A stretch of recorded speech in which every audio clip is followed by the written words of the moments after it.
அதிமுக வந்து பெரிய பலத்தோடு இருக்குதுன்னா மக்கள் பலத்தோடு இருக்குது. கண்டிப்பாக ஜெயிச்சிருவாங்க. மக்கள் செல்வாக்கு திமுக தான் பலமாக இருக்குதுன்றது மக்கள் எவ்வளோ இன்றைக்கி வந்து கண்ணீரும் கம்பளையுமாக இருக்கிறாங்க. எங்கே பார்த்தாலும் கஞ்சா பழக்கம், எங்கே பார்த்தாலும் குழந்தையிலேருந்து வயதானவங்களுக்கு கற்பழிப்பு நடக்குது. எப்படி திமுக தான் வந்துடணும் அவங்க சொல்லிக்க வேண்டியது தான். ஆனால் மக்கள் பொதுமக்கள் என்ன சொல்கிறாங்கன்னா, மாண்புமிகு அண்ணன் எடப்பாடி அவர்கள் வந்தால் தான் தமிழகமே இன்றைக்கி வந்து சட்ட ஒழுங்கு பிரச்சனையிலேருந்து, மக்கள் பாதுகாப்புலேருந்து, பெண்கள் பாதுகாப்புலேருந்து, வருங்கால மாணவர்கள் இளைஞர்கள்லாம் வந்து வாழணும், இந்த கெஞ்சா பழக்கம்லாம் இல்லாமல் அவங்களாம் நல்லா இருக்கணும்னா அது மாண்புமிகு அண்ணன் எடப்பாடி அவர்கள் வந்தால் தான் இது நடக்கும்.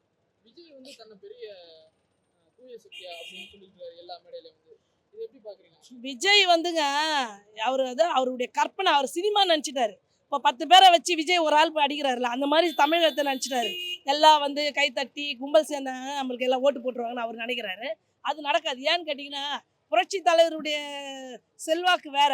அவர் சினிமாவில் இருந்தாலும் அவர் நடிக்கிறப்பவே ஏழைகளுக்கெல்லாம் அள்ளி கொடுத்த வள்ளல், பொன்மன செம்மல்னு மக்கள் பேர் வச்சாங்க அவருக்கு.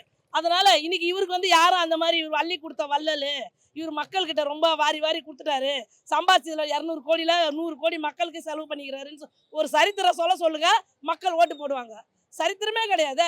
இப்போ லேட்டஸ்ட்டாக அரசியலுக்கு வரப்போ இப்போ தானே அவர் வந்து நான் இப்படி பண்ணுறேன், நான் அப்படி பண்ணுறேன் வாக்குறுதி கொடுத்துருக்கிறாரு. ஆனால் புரட்சி தலைவரை வந்து இவர் எப்பவுமே ஈக்குவல் பண்ணி பேசக்கூடாது. அதை நாங்கள் வன்மையாக கண்டிக்கிறோம். ஏன்னு கேட்டிங்கன்னா, புரட்சி தலைவர் வந்து அள்ளி கொடுத்த தெய்வம், பொன்மன செம்மல், ஏழைகளுக்காக வாழ்ந்தவர், ஏழைகளோட ஏழைகளாக இருந்தவர். சினிமாவை நடிக்கிறதுலேருந்து சாகிற வரைக்கும் இன்றைக்கும் அவருடைய மொத்த சொத்தம் ஏழைகளுக்கு தான் தரப்பட்டிருக்குது. அந்த மாதிரி விஜய் செய்வாரா? இந்த மாதிரி வாக்குறுதி கொடுப்பாரா? மக்கள் இயக்க ரசிகர் யாருக்கு தான் ரசிகர்? வடிவேலுக்கு தான் ரசிகர் இருக்கிறாங்க. அதனால வடிவேல் ஜெயிச்சிருவாரா? வடிவேல் எங்கே போனாலும் கூட்டம் சேருது, அதனால வடிவேல் சிஎம் ஆயிடுவாரா? அப்படிதான் நாங்கள் நினைக்கிறோம். அதிமுகவும் திமுகவும் தான் தேர்தல்.